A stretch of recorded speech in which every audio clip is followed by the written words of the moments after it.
नमस्कार, आपको मेरी तरफ से मेरा नाम है राजन और मैं लाया हूँ एक और वीडियो लेक्चर सीरीज़ जिसके अंतर्गत हम बात करने वाले हैं जनरल साइंस की। इस वीडियो लेक्चर सीरीज़ का मैंने नाम रखा है one liner approach to general science.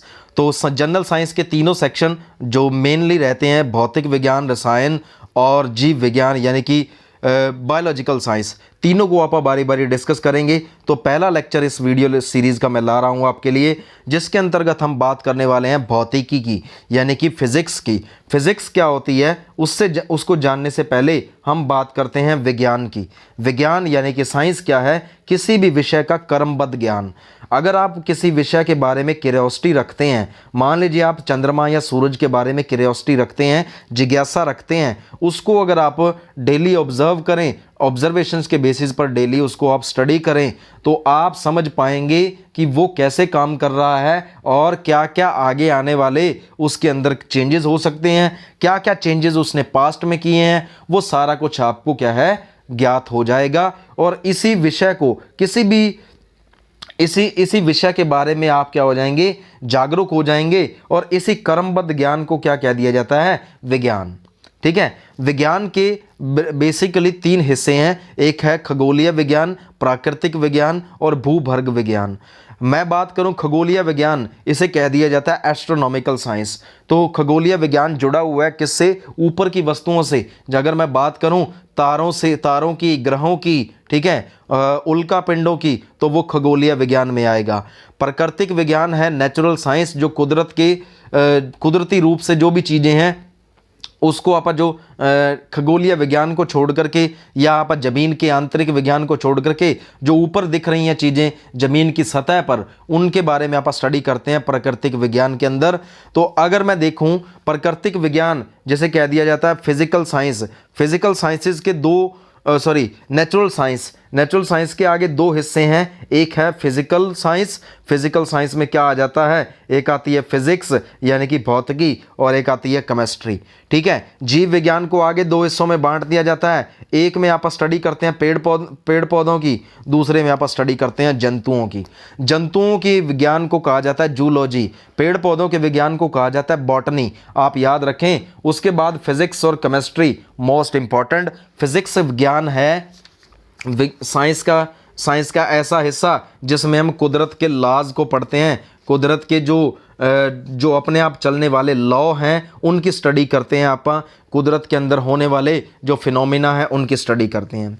रसायन विज्ञान है किसी भी मैटर का आंतरिक स्ट्रक्चर कैसा है। फॉर एग्जांपल मैं अगर बता दूं कि लोहे के अंदर कैसे एटम हैं, कैसे कैसे अणु हैं, वो किस प्रकार काम करते हैं, पानी के अंदर एटम कैसे हैं, अणु कैसे हैं, परमाणु कैसे हैं, वो सारा कुछ स्टडी किया जाता है किसके अंदर? रसायन विज्ञान के अंदर। रसायन विज्ञान अगर कहा जाए तो this is the study of atoms and molecule. Atom क्या है? जिसे परमाणु कहा जाता है, किसी भी मैटर का सबसे छोटा हिस्सा होता है। अब मैटर की बात करें तो कोई भी ऐसी चीज़ जिसको आप महसूस कर सकते हो अपने 5 सेंस ऑर्गन से, जो है आँख, नाक, कान, मुंह यानी कि आपकी जुबान और आपकी त्वचा यानी कि स्किन, 5 सेंस ऑर्गन दिए हैं। सेंस ऑर्गन यानी कि समझ देने वाले हिस्से, इनसे हमें समझ आती है कि हमारे चारों तरफ क्या हो रहा है। ठीक है। तो अगर मैं बात करूं विज्ञान की शाखाओं की बात करें तो जो भौतिक विज्ञान है, फिजिकल साइंस का एक हिस्सा जिसमें आप कुदरत के लॉ के बारे में पढ़ते हैं, कुदरत में होने वाली चीज़ें जैसे सूरज का ढलना, सूरज का उगाना, इसके साथ साथ मोशन यानी कि किसी चीज़ का चलना, रुकना, हवा का चलना, हवा का बहना। इसके अलावा बात करें आप समुंदर के अंदर टाइड्स का आना, भूकंप, ये जो ऊपर जो प्रॉब्लम्स हो रही हैं अर्थ के ऊपर, ये इन सारी चीज़ों की स्टडी क्या कहलाती है? फिजिक्स। ये सारा कुछ कैसे हो जाता है, वो सारा कुछ इसमें आएगा फिजिक्स के अंतर्गत। आपका गाड़ी चलाना, बाइक चलाना, ये सब कुछ फिजिक्स का हिस्सा है। तो इसका जनक किसे माना जाता है? ये माना जाता है सर आइजक न्यूटन को। इंग्लैंड से थे ये, ठीक है, ब्रिटिश नागरिक थे, ठीक है। कौन थे? सर आइजक न्यूटन, जिनका जन्म होता है 4 जनवरी 1643 को लिंकनशायर नाम के शहर इंग्लैंड में। शुरुआत में जब ये जन्म के कुछ एक सालों तक ये रहते हैं प्री मैच्योर, यानी कि मैच्योर नहीं होते, तो इनके माँ बाप को चिंता होती है कि ये क्या है, आगे कुछ कर पाएंगे कि नहीं, परंतु ये क्या है, आगे जाकर के एक बहुत बड़े भौतिक विज्ञानी बने। इन्होंने गुरुत्वाकर्षण का ला दिया, यानी कि यही इन्होंने दिया, ग्रेविटेशन के बारे में बताया कि कोई चीज़ अर्थ की तरफ ही नीचे क्यों गिरती है। एक इनका एक फेमस एक कहानी है कि ये एक बार बैठे थे किसी पार्क में, इनके सिर के ऊपर सेब गिरा, तो इनको पता चला, इन्होंने एक आइडिया लगाया कि सारी चीज़ें अर्थ की तरफ गिरती हैं, और उस बल को, उस फोर्स को इन्होंने नाम दे दिया गुरुत्वाकर्षण। ठीक है। न्यूटन ने 2 किताबें छापी, फिलोसफी नेचुरलिस, ठीक है, प्रिंसिपिया मैथमेटिका। ठीक है, ये दो बुक छापी। इनके अंदर उन्होंने क्या है, अपनी खोजों के बारे में बताया है, खोजों के बारे में वर्णन है, और इन्हीं को क्या कह दिया जाता है, भौतिक विज्ञान का जनक। अगला क्वेश्चन आप लेते हैं तीसरा क्वेश्चन क्या है, रसायन विज्ञान का जनक किसे माना जाता है? रसायन विज्ञान का जनक माना जाता है लवेजियर को। ठीक है, एंटोनिया लवेजियर। ठीक है, लवेजियर को माना जाता है। जीव विज्ञान का जनक माना जाता है अरस्तु को इंग्लिश में कह देते हैं एरिस्टोटल। ठीक है, इसके बाद बात करें खगोल विज्ञान, यानी कि स्टडी ऑफ एस्ट्रोनॉमिकल ऑब्जेक्ट, हवा में ऊपर जो आसमान में तारे, आसमान में ग्रह, उपग्रह, उनकी स्टडी को क्या कहा जाता है? खगोल विज्ञान। और उसके जनक कौन माने जाते हैं? कॉपरनिक्स ने दुनिया को बताया कि सूरज पृथ्वी क्या है, केंद्र नहीं है ब्रह्मांड का, या अगर बात करें सौर मंडल का केंद्र सूरज है, ना कि धरती, जिसके लिए बहुत ज़्यादा आलोचना उठानी पड़ी इनको। जो भी क्या है, उस इनके समय के दौरान जो चर्च वगैरह होते थे, उनकी बातों से हटकर इन्होंने जो भी साइंटिफिक बातें की,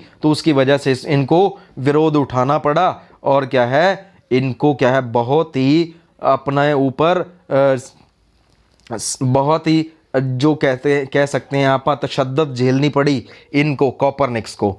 भूभर्ग का विज्ञान, जमीन के आंतरिक संरचना का ज्ञान, इसके जनक कौन हैं? James Hutton. आप याद रखें, आधुनिक भौतिकी का जनक किसे माना जाता है? अल्बर्ट आइंस्टाइन को। जर्मनी के अंदर पैदा होने वाले इस इंसान ने थ्योरी ऑफ रिलेटिविटी दी, यानी कि सापेक्षता का सिद्धांत, एक ऑब्जेक्ट के चलने पर दूसरी चीज़ों पर क्या असर पड़ता है। ठीक है, अगर आप ब्लैक होल के बारे में बात करें, ब्लैक होल के बारे में भी किसने बताया? अल्बर्ट आइंस्टाइन ने। ठीक है, अल्बर्ट आइंस्टाइन जर्मनी के रहने वाले थे। ठीक है, इनकी वजह से ही सारी फिजिक्स क्या है, आज बदल गई है। ठीक है, क्वांटम फिजिक्स इन्हीं की वजह से आई है। आधुनिक मॉडर्न फिजिक्स क्या है, इन्हीं की देन है। इससे पहले की जो फिजिक्स है, भौतिकी है, क्लासिकल फिजिक्स, उनके अंदर जो कुछ एक चीज़ें हैं, उनको जो वो प्रूफ नहीं कर पाए, उनको प्रूफ करती है आधुनिक फिजिक्स, अल्बर्ट आइंस्टाइन जिसके जनक माने जाते हैं। अब मैं बात करता हूँ राशि के बारे में। राशि क्या होती है? क्वांटिटी। ठीक है, क्वांटिटी की अगर मैं बात करूँ तो किसी भी प्रॉपर्टी को हम मापते हैं। फॉर एग्जाम्पल, अगर कोई ऑब्जेक्ट आपके सामने पड़ा है, आप चाहोगे कि उसकी जो गुण हैं उसके बारे में क्या है, आप पता कर लें। ठीक है, पता करना क्या कहलाता है? यही साइंस है। तो अगर आप किसी चीज़ के बारे में पता करते हैं, यूनिट्स के बारे में, ठीक है, जैसे अगर मैं बात करूं, आपके पास कोई ऑब्जेक्ट है, ये मान लो तार है, इसको आपने इसकी प्रॉपर्टी मापनी है कि ये कितनी बड़ी है, तो आप क्या यूज़ करोगे? लंबाई निकालोगे इसकी। तो वो लंबाई क्या कहलाती है? वो लंबाई कहलाती है क्वांटिटी। किसी भी प्रॉपर्टी को, किसी भी गुण को आप किसी ऑब्जेक्ट के पढ़ते हो तो उसे क्वांटिटी कहा जाता है। तो क्वांटिटी को मापने के लिए कोई ना कोई हमें क्या स्टैंडर्ड सेट करना होता है कि उसके कंपैरिजन में क्या रखा जाए जिससे उसकी तुलना करके आप पता कर सकें। इस लंबाई के बराबर में अगर आप 1 मीटर की रॉड रख दें तो देख लेंगे कि कितने मीटर क्या है लंबी ये तार है। ठीक है, तो उसे कहा जाता है यूनिट। यूनिट यानी कि मात्रक। ठीक है, यूनिट मात्रक। तो जो राशियां होती हैं वो राशियां दो तरह की होती हैं, एक होती हैं आदिश राशियां और एक होती हैं सदिश राशियां। तो आदिश राशियां वो होती हैं जिनके पास केवल मान होता है, मैग्नीट्यूड होता है। फॉर एग्जांपल मैं अगर बात करूं लेंथ की तो उसको आप लिख दोगे ऐसे 30 मीटर, ये 30 है उसका मैग्नीट्यूड, ये मीटर है उसकी यूनिट, यूनिट यानी कि पैमाना, पैमाना जो आपने यूज़ किया है मापने के लिए उसको। तो ये अगर मैं बात करूं तो ये ऐसी राशि है जो डिपेंड नहीं करती किसी भी दिशा पर, तो दिशा पर ये डिपेंड नहीं करती, इसीलिए आदिश राशियां कहते हैं। जो राशियां डिपेंड करती हैं किसके ऊपर, दिशा के ऊपर। अगर मैं बात करूं डिस्प्लेसमेंट की, डिस्प्लेसमेंट अगर मैं आपको बात बताऊं कि डिस्प्लेसमेंट क्या होती है, डिस्प्लेसमेंट डायरेक्शन पर डिपेंड करती है। पहले पता होना चाहिए डिस्टेंस, ये एक पॉइंट है एक ये पॉइंट है, इसके बीच जो गैप है इसे कहा जाता है डिस्टेंस। अगर ये एक पॉइंट ए बी हो, इसके बीच में सबसे छोटा रास्ता, जिस छोटा से छोटा रास्ता उसे कहा जाता है डिस्प्लेसमेंट। ठीक है, मान लीजिए ए से बी पहुंचने के लिए रास्ता ये है, तो आप इस ए रास्ते से ही जाएंगे, ए से बी तक जाएंगे इस रास्ते से, तो ये जो आप दूरी तय करेंगे ये है डिस्टेंस। अगर आप उड़ करके चले जाएं, छोटे से छोटा रास्ता ट्रेवल करें, तो वो हो जाती है डिस्प्लेसमेंट। तो जिस राशि में अगर देखा जाए डिस्प्लेसमेंट की, तो डिस्प्लेसमेंट में ज़रूरत है किसकी, डायरेक्शन की, यहाँ से यहाँ तक सीधा। डिस्टेंस में कोई ज़रूरत नहीं थी, डायरेक्शन इंडिपेंडेंट थी, ये डायरेक्शन के ऊपर डिपेंड नहीं कर रही थी। तो जिन राशियों के लिए डायरेक्शन की ज़रूरत होती है उन्हें कहा जाता है सादिश राशियाँ, और जिनके लिए ज़रूरत नहीं होती उन्हें कहा जाता है आदिश राशियाँ। ठीक है, तो विस्थापन जैसे डिस्प्लेसमेंट मैंने आपको बताया, जैसे वेलोसिटी बताऊं, वेलोसिटी भी यही होती है। ठीक है, वेग जिसे कहा जाता है। ठीक है, विद्युत धारा एम्पियर। ठीक है, इनको लिखने के लिए जैसे इनके ऊपर लिखा जाएगा ऐसे एरो, जिसके ऊपर ऐसे एरो लगा होगा वो सादिश राशियां हैं। अब किसी भी भौतिक राशि को मापने के लिए एक मानक मान की आवश्यकता होती है, उसे क्या कहते हैं, मात्रक। ठीक है, क्या कहा जाएगा, मात्रक। फॉर एग्जाम्पल आपके पास ये इतना बड़ा डिब्बा है, आपको पता करना है इसका भार, तो आप एक छोटा डिब्बा इसके बराबर में कांटे के ऊपर, तकड़ी के ऊपर रख दो, तो क्या होगा, आप अगर ये 10 डिब्बों के बराबर आ गया तो ये जो छोटा स्टैंडर्ड आपने लिया है ये है मानक, और इसे क्या कह दिया जाता है, मात्रक। ठीक है, तो दो तरह के मात्रक होते हैं जिन्हें कहा जाता है फंडामेंटल और क्या है, व्युत्पन्न। ठीक है, फंडामेंटल मात्रक यानी कि फंडामेंटल यूनिट वो है तीन, वो तीन हैं बेसिकली। अगर मैं बात करूं जिन्हें क्या है बेस यूनिट भी कह दिया जाता है, एक तो लंबाई, एक समय, और क्या होगा, एक लंबाई, मास। ठीक है, मास क्या होता है, क्वांटिटी ऑफ मैटर, किसी भी ऑब्जेक्ट में कितना एटम्स वगैरह का मास है वो क्या कहलाता है, मास। ठीक है, उसकी क्वांटिटी कितनी है, मात्रा कितनी है उस मटेरियल की, उसको बनाने के लिए, उसे कहा जाता है मात्रक। ठीक है, अब इन यूनिट्स के अलग अलग ग्रुप हैं। ठीक है, जैसे मैं बात करूं सीजीएस ग्रुप। ठीक है, सीजीएस सेंटीमीटर ग्राम सेकंड। ठीक है, अगर आप लंबाई को मापते हो सेंटीमीटर में, चौड़ाई को भार को मापते हो ग्राम में, ठीक है, मास को। ठीक है, इसके साथ साथ क्या है, बात करें आप एस की, एस होता है सेकंड, टाइम के लिए यूज़ करते हो, तो वो तरीका कौन सा कहलाता है, सीजीएस सिस्टम, यानी कि सीजीएस सिस्टम, ऐसी पद्धति जिसमें आप लंबाई को सेंटीमीटर में, मास को ग्राम में और टाइम को सेकंड में माप रहे हो। तो ये एक सिस्टम है। ठीक है, सिस्टम में आप इन तीन यूनिट्स का यूज़ कर रहे हो। तीनों यूनिट्स कौन सी हैं, फंडामेंटल। इनका यूज़ करके दूसरी यूनिट्स निकलेंगी। फॉर एग्जांपल स्पीड निकालनी है आपने, तो लंबाई और समय का यूज़ करके आप निकालोगे, लंबाई और समय का यूज़ करके आपने स्पीड निकाली, तो स्पीड है डिराइव्ड यूनिट्स। ठीक है, तो अगर बेसिक पद्धति की बात करें, पद्धति क्या है, एक सिस्टम है जिसमें आप यूज़ करोगे लंबाई, मास और क्या है, टाइम के लिए किसी ना किसी यूनिट को, उनके द्वारा बने हुए सिस्टम को कह दिया जाता है पद्धति। ठीक है, तो सीजीएस सेंटीमीटर ग्राम सेकंड वाला। ठीक है, एफपीएस जो अंग्रेज यूज़ करते हैं, लंबाई फुट में, मास क्या है पाउंड में, ठीक है, और टाइम सेकंड में, इसे कह दिया जाता है एफपीएस। ये ब्रिटिश पद्धति है। ठीक है, एमकेएस जो पूरे विश्व में यूज़ हो रहा है, मीटर, किलोग्राम और क्या है सेकंड। ये जो सिस्टम है जिसमें लंबाई मापी जाएगी मीटर में और टाइम मापा जाएगा सेकंड में और भार मापा जाएगा किलोग्राम में। और एक और सिस्टम बनाया गया सारे विश्व को एक जैसा करने के लिए कि सभी लोग एक ही तरह का सिस्टम अपनाएं, स्टैंडर्ड इंटरनेशनल यूनिट। एक मीटिंग होती है conference of weights and measure France के अंदर, ठीक है। वो क्या है उसके अंदर डिसाइड होता है कि हम यूज़ करेंगे लंबाई के लिए मीटर, मास के लिए ग्राम और क्या है टाइम के लिए सेकंड। इसीलिए FPS सिस्टम को सारे ऊपर यूज़ कर लिया जाता है और इसे कह दिया गया SI सिस्टम, स्टैंडर्ड इंटरनेशनल। सारे देशों में गणना मेजरमेंट एक जैसी करने के लिए किया गया। समय का मूल मात्रक क्या है? आप समय को किस में मापोगे? सेकंड में। लंबाई का मूल मात्रक जो SI यूनिट है यानी कि स्टैंडर्ड इंटरनेशनल, जो सभी देश मानते हैं, जैसे लंबाई को मानते हैं मीटर में, ठीक है। विद्युत धारा करंट को मापा जाता है एम्पियर में। और ताप यानी कि टेम्परेचर को किस में मापा जाता है? केल्विन में। ज्योति तीव्रता यानी कि ल्यूमिनस इंटेंसिटी, ठीक है, ये मापी जाती है कैंडला के अंदर। पदार्थ का मूल मात्रक क्या है? वो है मोल, ठीक है। अगर मैं बात करूं किसी अमाउंट ऑफ सब्सटेंस की, मान लीजिए ये कोई मैटर है, ये क्या है? तत्व है कोई, ठीक है, शुद्ध चीज़ है, इसकी मात्रा देखनी है तो भार तो अलग चीज़ रह गई, इसके अंदर के जो एटम्स हैं, मॉलिक्यूल्स हैं, उनकी मात्रा देखनी है तो हम यूज़ करते हैं मोल। एक मोल में एक पर्टिकुलर संख्या होती है जितने मॉलिक्यूल या एटम आ सकते हैं, ठीक है। इसी तरह क्या है, ये 7 हो गई हैं पूरी।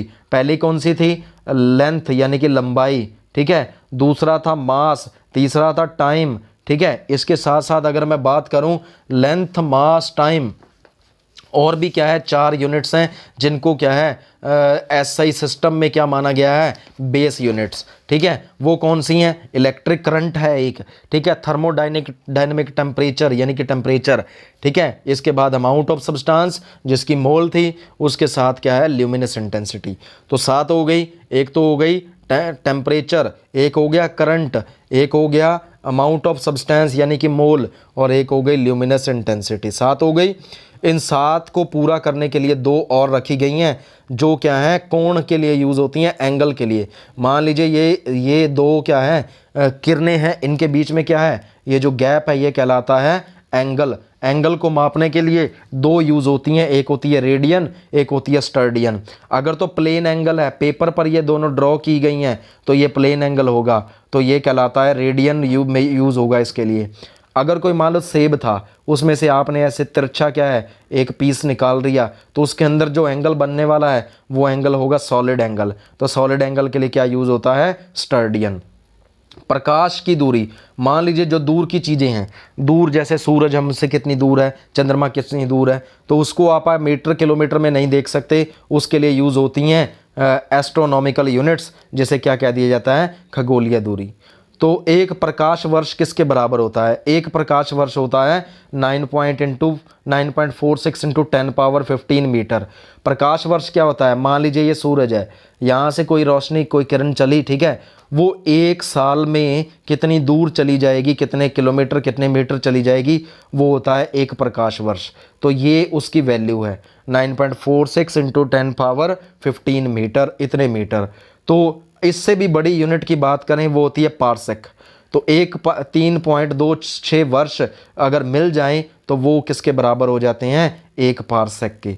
तो ये थे 25 क्वेश्चन। अगर आपको इसकी PDF चाहिए तो डिस्क्रिप्शन बॉक्स में दिए लिंक पर जाकर के टेलीग्राम चैनल ज्वाइन करें, वहाँ पर इसकी PDF आपको मिल जाएगी। Thank you. Have a better day, better life ahead.